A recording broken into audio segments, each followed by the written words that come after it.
بسم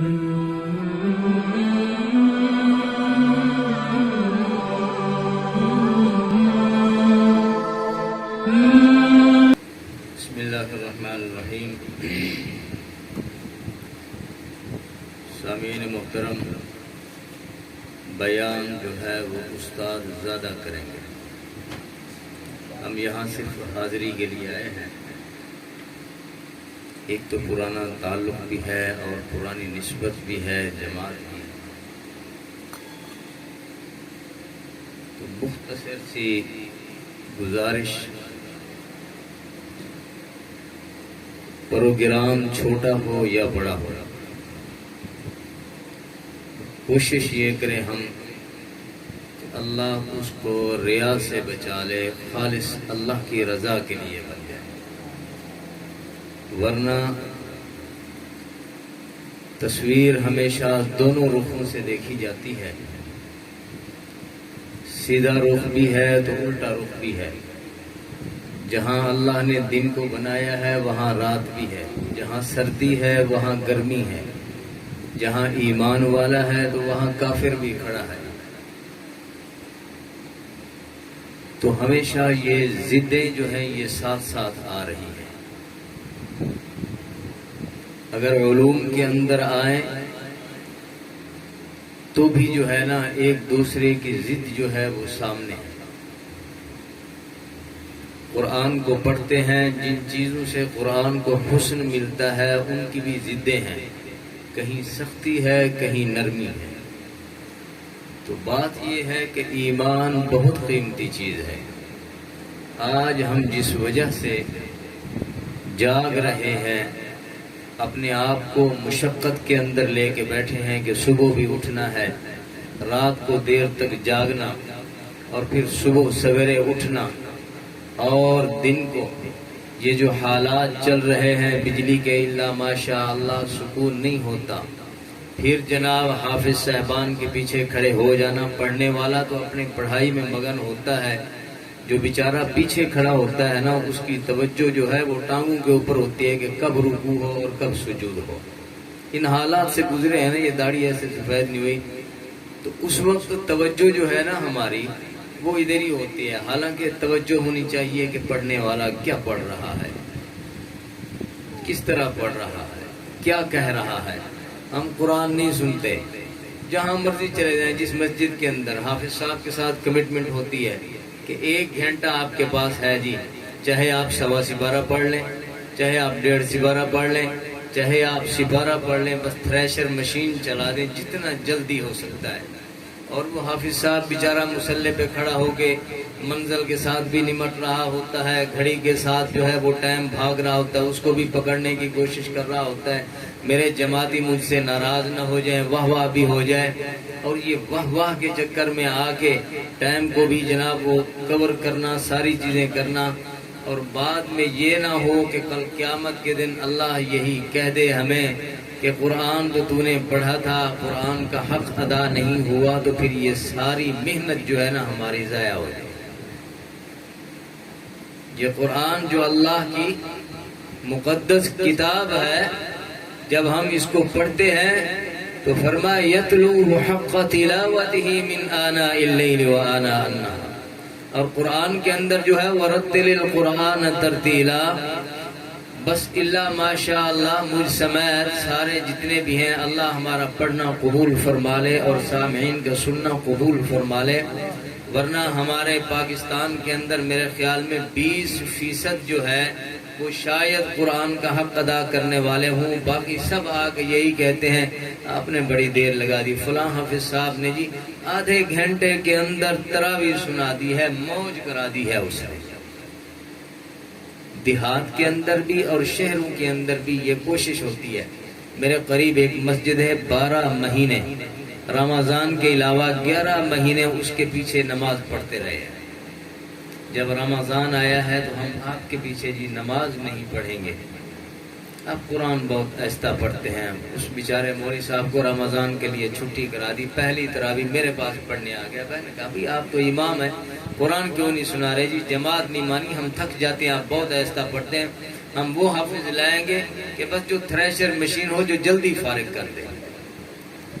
تو آنے والا مختلف قسم کے مقاصد لے کے آتا ہے. کوئی کہے گا جائیں گے بیان سنیں گے آواز کیسی ہوگی، اور یہ سامعین ہی خطیب کو، قاری کو، نعت خوان کو ناراض نہ ہونا خراب یہی کرتے ہیں.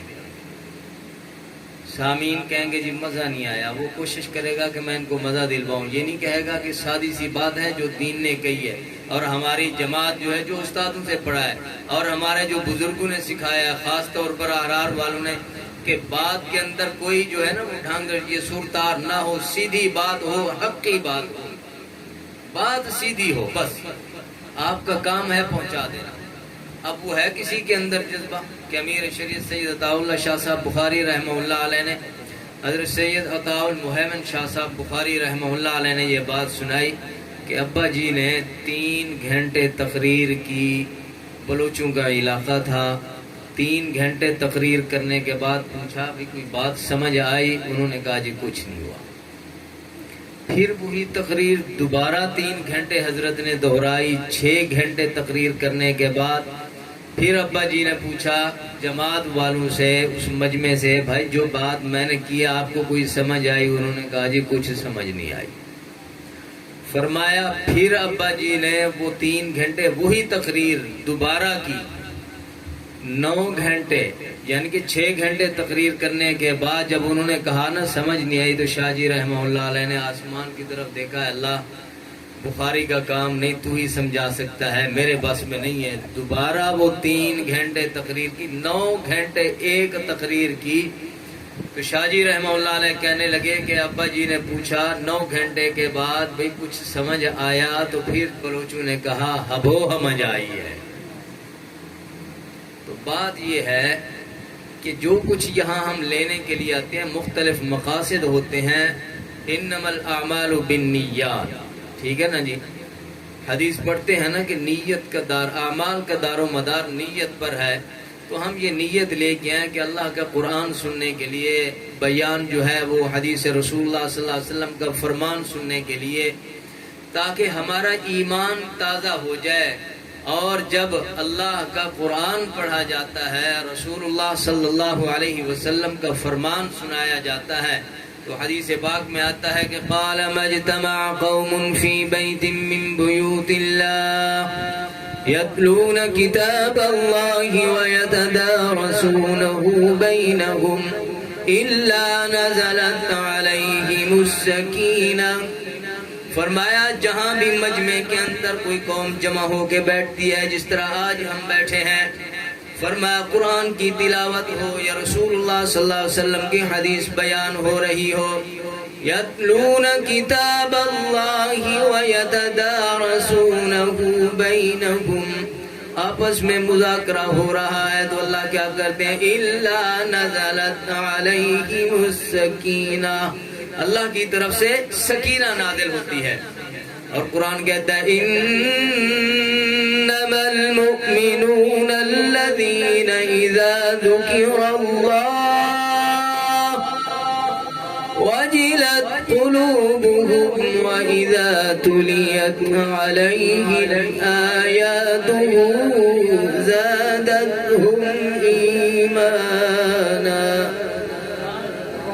اللہ کے قرآن کی جب بھی آیتوں کی تلاوت کی جاتی ہے، اس وقت ایمان کا درجہ حرارت بڑھنا شروع ہو جاتا ہے. اب ایمان نظر تو نہیں آتا نا، حسی چیز ہے، تو پیسے پتہ چلے گا. تو فرمایا جب دل کرتا ہے کہ یہ قرآن کی آواز جب کانوں میں پڑتی ہے، اسی لیے تو کافر کہتے تھے نا کانوں میں انگلیاں ڈال لو، محمد عربی کا قرآن نہ سننا، جو قرآن سنتا جائے گا وہ ابو بکر بنتا جائے گا، جو قرآن سنتا جائے گا وہ عمر بنتا جائے گا. ایسے تو نہیں ہے کہ بلال تپتی ریت کے اوپر جو ہے پتھر رکھے جا رہے ہیں اور گھسٹتے جا رہے ہیں. کیا چیز ہے؟ فرمایا یہی ایمان تو ہے کہ ساری چیزیں، ساری مشقتیں برداشت ہو رہی ہیں صرف اسی ایمان کی خاطر. اور سب سے قیمتی خزانہ جو ہے وہ ایمان ہے.